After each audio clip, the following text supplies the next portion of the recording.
Welcome back to Off Record On Point, the workplace culture podcast with a twist, with a little bit of the real feels.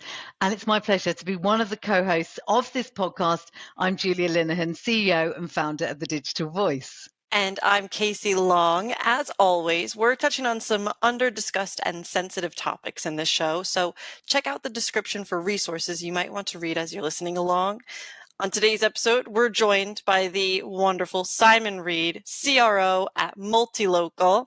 Here's a sneak preview of what's in store for you. It's good to realise that there's people behind it all, rather than it's just this company to this company, that there's actually human beings attached.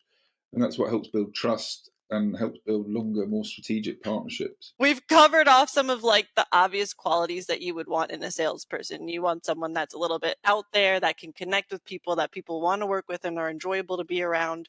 But what qualities would you look for sort of outside the obvious? I think, the days of salespeople being one-dimensional is long gone. You need people that have got a huge depth. Say what you do and say it clearly and simply.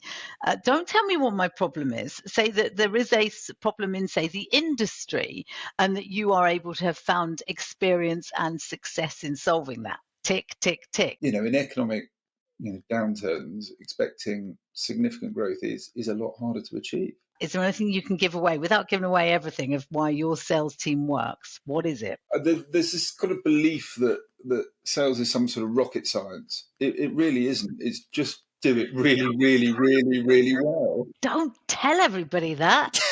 I've made a career out of selling. The topic for today's episode is a CRO's survival guide. Julia, what's the lowdown? Tell us everything. Why are we diving into this today? So I was having a quick think about why we decided Simon would be perfect for this. And I think it's about the fact, for me, a CRO's role is the front line. It's probably one of the toughest ones, one of the most rewarding, one of the most exhilarating, but one of the most challenging. But we'll see if Simon agrees with me. But it felt like in the current climate, this was a strong place to start. And I think I'm interested to know how much this has been affected by the economics and the climate, and if it's similar to a CMO where the average lifespan is about 18 months, I want to see if that plays out with the CRO's role. So we've got tons of questions that we're going to throw at Simon, and a lot to cover. Yeah, absolutely. But enough from us, enough from me twaddling on. Let's welcome our guest, Simon Reed. Simon, great to have you with us. Hello, Simon. Good morning. How are we all? I'm buzzing, actually. We I'm are excited. Hey, again, I know this is going to be funny. Fingers crossed. So I'm going to follow on from what I was just saying. So I think it's a tough role, and I think there's to a lot of extent, a CRO, what do they call it? It's like the C-level ejection seat. Yikes. The CMO and the CRO. That's often.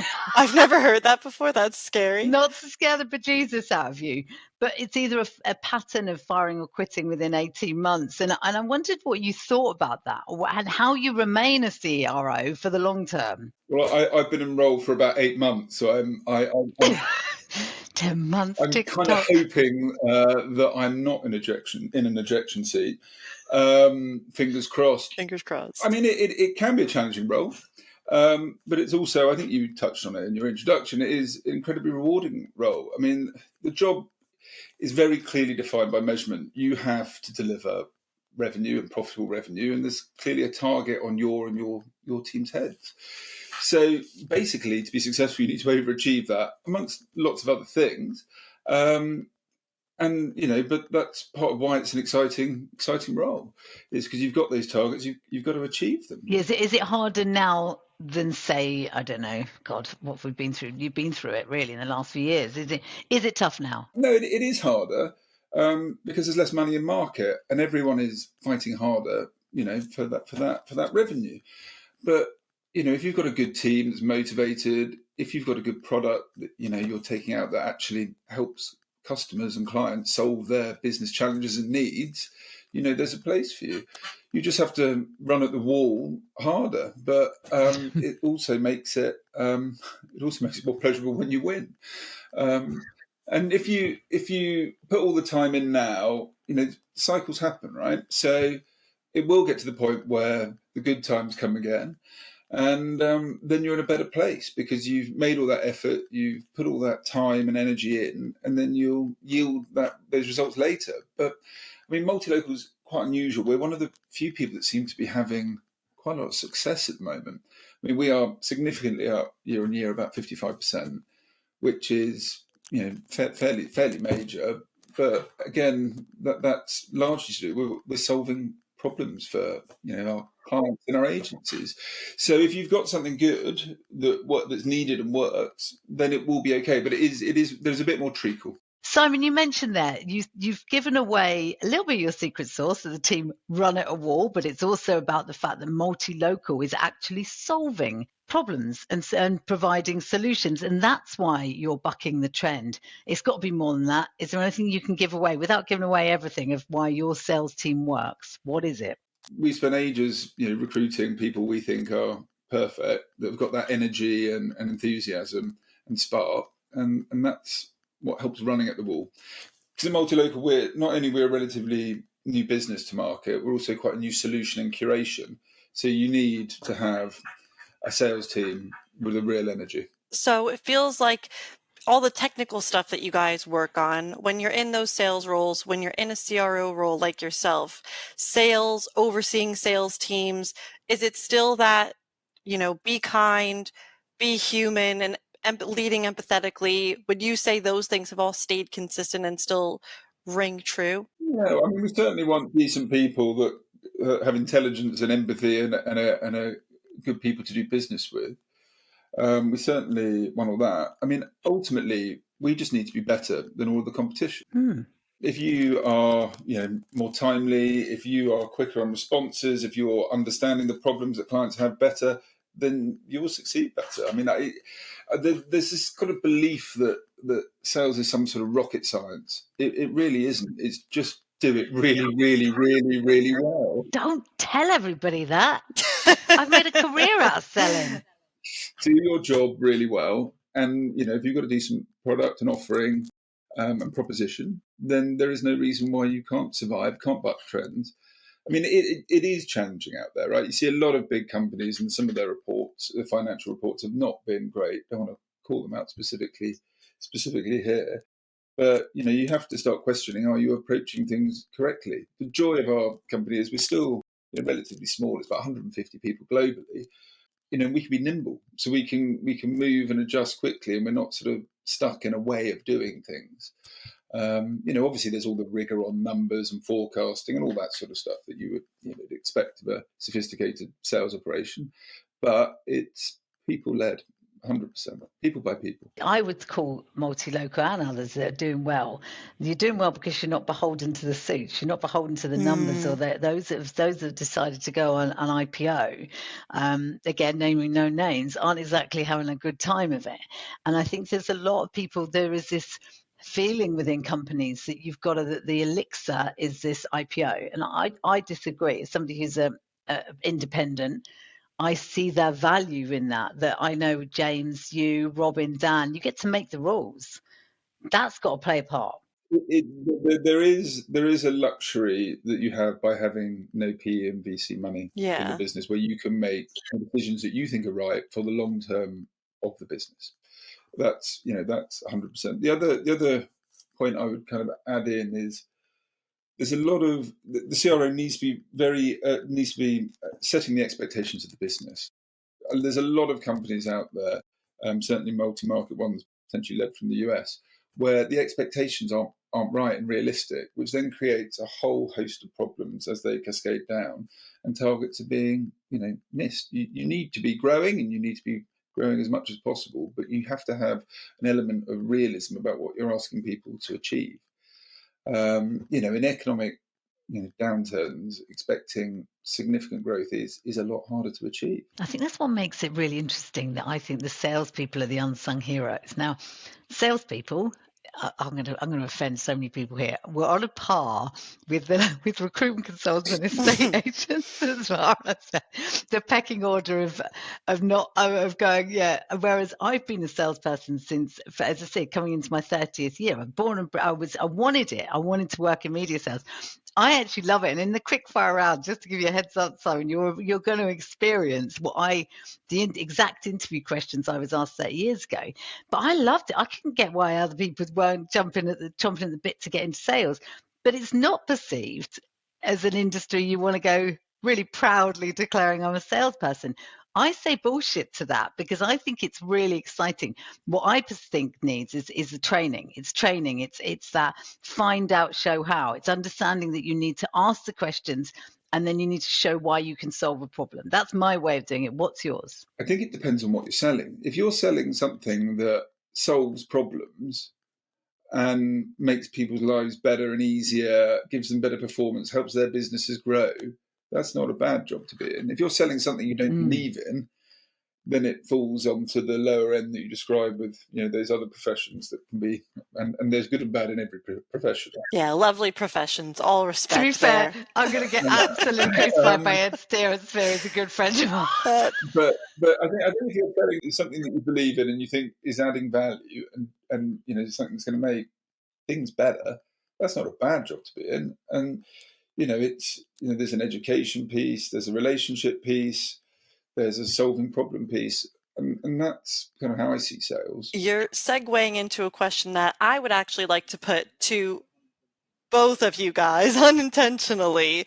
Oh, go on, Kasey. So Julia talks about the question she was asked in her interview way back when, or not way back, it was very recent. And Simon, it was pretty much way back. Simon, we've covered off some of like the obvious qualities that you would want in a salesperson. You want someone that's a little bit out there, that can connect with people, that people want to work with and are enjoyable to be around.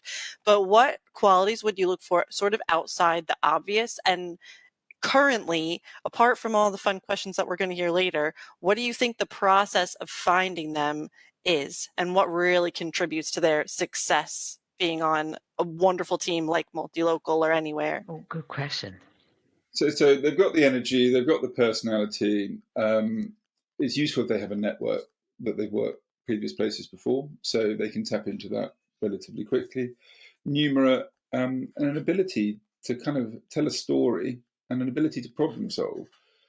The days of it being, just a print ad someone's trying to sell, to it being a tech solution which is multifaceted, bringing in, data inventory in different ways through different platforms. There's a lot of technical know-how, like the sophistication and your understanding of what you're doing and what the market needs has had to move on significantly. I think the days of salespeople being one-dimensional is long gone. You need people that have got a huge depth and can solve problems, really.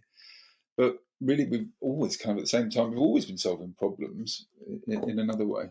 So it's people that can think on their feet as well. But it all really comes back to being decent human beings. And you mentioned it, people by people, and I think that this is where sales automation and, oh my God, LinkedIn is doing my head in, because this is, I've never seen such a deluge in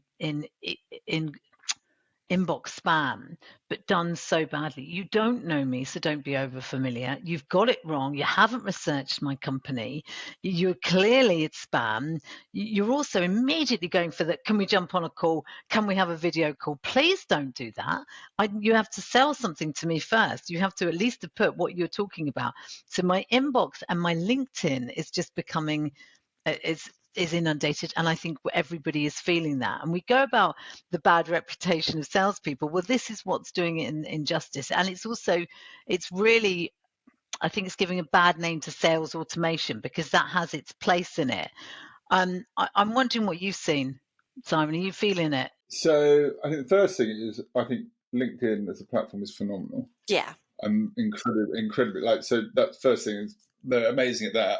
The constant emails from people I don't know, that don't know me, that don't understand what I do. I probably get 90 emails a week of people that are going to tell me that they're going to revolutionize my business. But you need to hop on a call. I mean, it's cold sales, isn't it? No one likes being cold called. No one likes being cold emailed. But that's the role that person has been put in, and that is their vehicle to do so. So I've got sympathy for them because constantly sending out emails that no one's responding to must be quite soul destroying. But if they were solving problems like you mentioned, Simon, wouldn't you be a lot more amenable to taking that call potentially? If they understood what we do and they can genuinely offer a solution that will help, then I'm genuinely interested. Unfortunately, not one of them has ever been that to date. So salespeople are the easiest to sell to. So I'm really easy to sell to, because if someone's selling really well to me, I'm buying. And I'm well known for suddenly saying to the team, "Oh, somebody's emailed me about a solution. Oh, God, I shouldn't say this. I'm gonna get in and say it. Okay, she's just easy to sell to, sugar. But I honestly have. I've gone, yeah, but I'll buy. It's all about. Talk to me in a tone that you talk to me in a coffee shop with. That's number one. So don't change the way your language is. Don't say what you do and say it clearly and simply.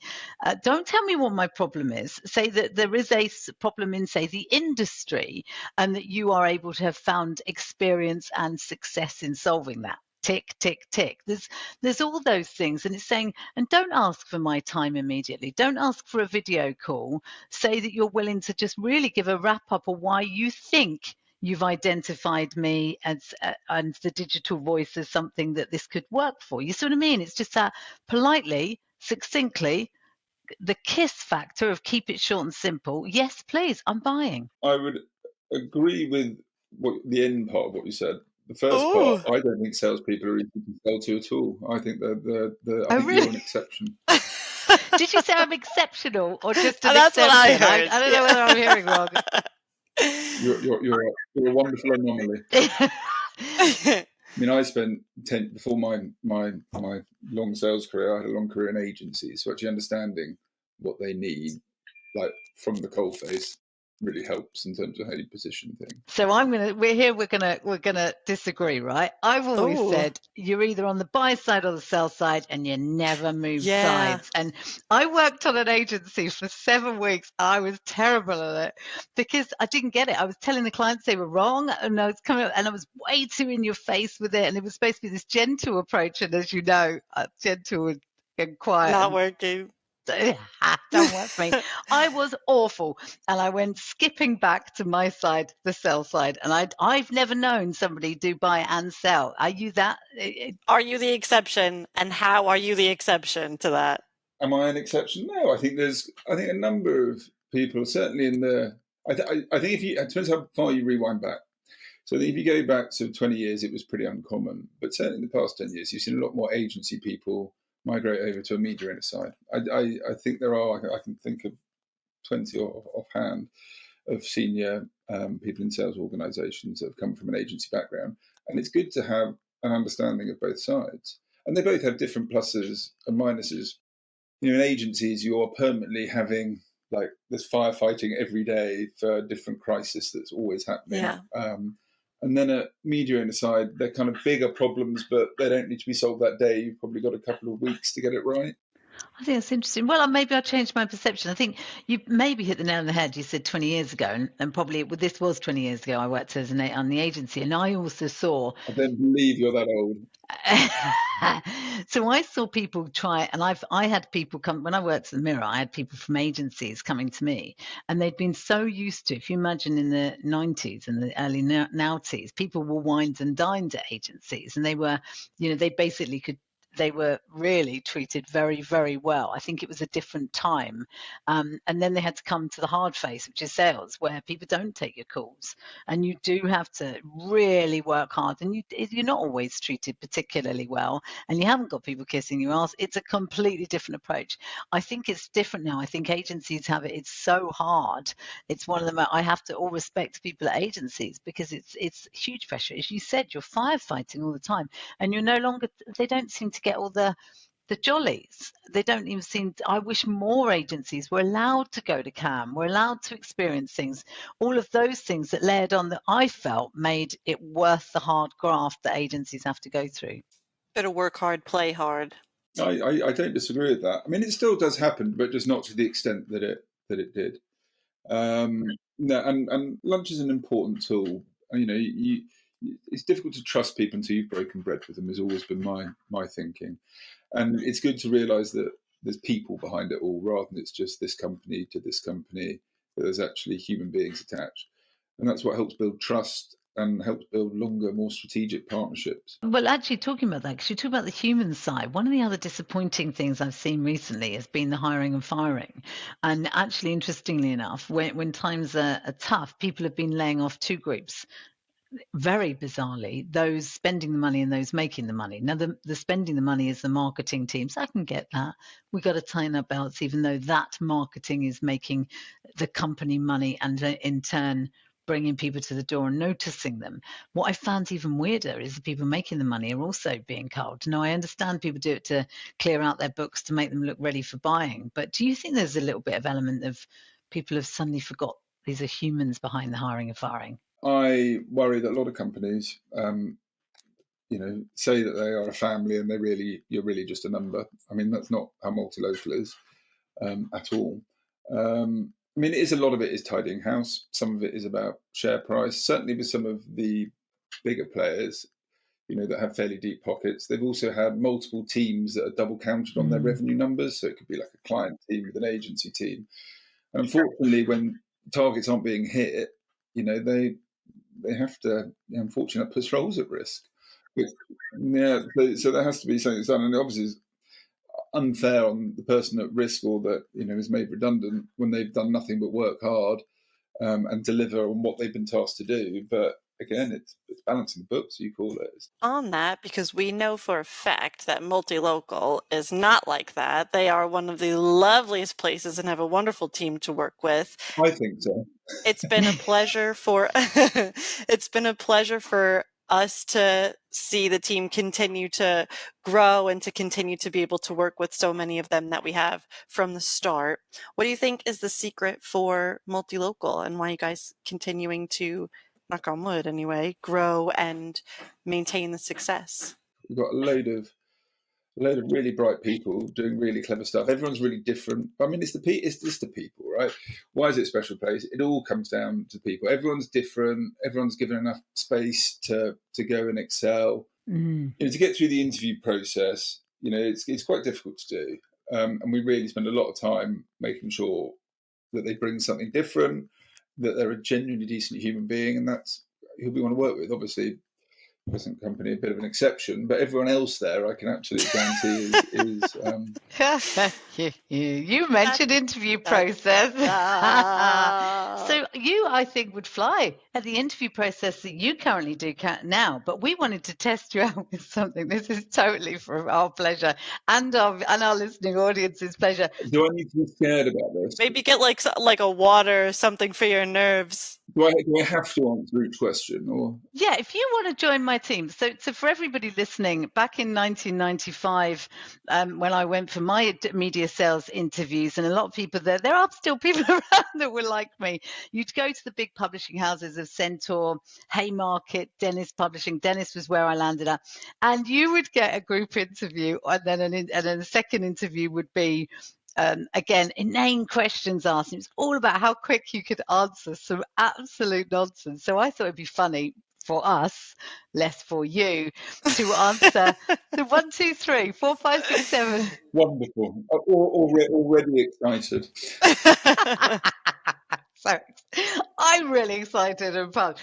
Okay, are you ready, Simon? So welcome to the interview. You're here for a role at the Digital Voice as our chief salesperson. Kasey, are you excited? I'm thrilled to be interviewing you today, Simon. It will be a pleasure to have you on the team. So Kasey's going to be listening to the answers and we'll decide if you get the job. Are you ready? Are you set, Simon? I'm feeling deeply comfortable. Ready to go. Perfect. If you were in a hot air balloon, who would you want to be stuck with? Hot air balloon. Are we a balloon festival like the one in Turkey? In the interview, I didn't get specified location, Simon. You don't get to ask questions. I will put my wife and 2 children in there so we can share the amazing experience. That's a very good answer. Wonderful. I would tell you that's nice. Look, there is a softer side to Simon Reed. Amazing. Okay. Which 3 famous people would you like at your dining table? And you can choose famous industry people, or they can be just generic famous people. This all tells us something about you. Yes. I will say the cast of 8 out of 10 Cats does Countdown. That's amazing. That is good. They're all hilarious. Bring Sean Lock. That was it. So do you know what? So far, he's doing well, Kasey. This is a good indication he would be an excellent salesperson. I'm liking it so far. You're liking it. You're doing well. Right. Number 4. What animal would you be and why? What animal would I be? And then I'm going to tell you mine. I will go for an eagle so I can get in the sky, and I'll go for a dolphin so I can get in the sea. Oh, mine was when I got asked this 30 years ago. I said I'd be a goldfish, so I'd lose my memory every 10 seconds and I'd never be bored. One of the girls in the group interview that got asked that, she said I'd be a wasp so I could sting people. Lo and behold, she didn't get the job. So that's why we ask these questions, because it's really telling as to what people say. Right, next question. You're out for lunch with clients. Do you order a soft drink, a beer, or a wine? I will go. It's Thursday. That makes a difference. It's Thursday. Or Friday. It's going to be a long lunch. So let's go for red wine, a nice Bordeaux. Oh, lovely. By the way, the reason that question was asked back in the 1990s, if you said soft drinks, you wouldn't get a role. And I'm now obviously involved in running Spill, and I'm very, very sorry for all those I interviewed that I discounted because of their sobriety. Terrible. We've moved on from there, luckily. Next question. This is a really important one we used to do the quick fire round then. What do you think a salesperson should use more, email, phone, or video? And what do you prefer? None of the above, in person.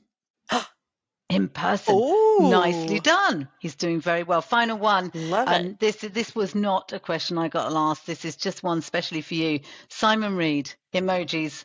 Discuss your hatred for them. I don't think I hate them. I think that I just don't see a place for them in the business or professional world. It basically might indicate like a lack of vocabulary. So many social media experts answer breaking. For children, absolutely fine. My kids use them, hashtag smiley face. There's no hashtags and emojis. Yeah. On that hashtag bombshell, that's a drop mic emoji moment. Kasey, did he get the job? Congratulations, Simon. It will be our pleasure to extend a formal offer to you. Please watch your inbox for the email following this podcast recording. We need to negotiate on salary as well. Well, we're pretty tough on negotiating, and there's no way you're not accepting. So yeah, you're an honorary member. Oh, amazing! Oh, well done. Thank you very much, Simon, for being such a good sport. Thank you so much. And for those of you listening, remember to check out our website for all the information and resources on this episode, and to find out where you can keep up with Simon after the show. Thanks, Simon. Yeah, I knew you'd be an absolute sport. And I honestly, I think that one of the takeaways for me, and although we made light of it there, I want everybody out there who is in a workplace and is currently in a sales role to just elevate themselves, sit up a little bit and preen for a minute and give yourself a big pat on the back, because what you do is tough, and it's at the cold face of our industry, and it's what's actually driving it. You are the people that are making the money. You're those that are keeping companies alive and other people in jobs, and it is one of the tough. You get knocked down day in, day out, and pick yourself up. So from my side, I think it's I wanted to put that out there. Simon, any parting shot for you? No, well, thank you for inviting me for the chat. Parting shot will be sellers are good people. Yeah, that they are. Love it. Thank you for joining us on this week's episode of Off Record On Point. Next week, we'll be joined by the one and only Jules Kostenskild, Head of Mentoring and Co-Lead of Neurodiversity at Bloom. We're going to be diving into all things toxic workplaces and how to avoid them. But until then, I'm Julia Linehan. And I'm Kasey Long. Enjoyed the conversation? Reach out and let us know by rating and reviewing on YouTube or on your favorite podcast platform. Mine's Spotify. And be sure to follow to never miss an episode. Don't forget, you can also stay connected with us at www.thedigitalvoice.co.uk and across all of our socials. Just look out for The Digital Voice. Please join us again next time for another undercover industry deep dive, all off record and always on point.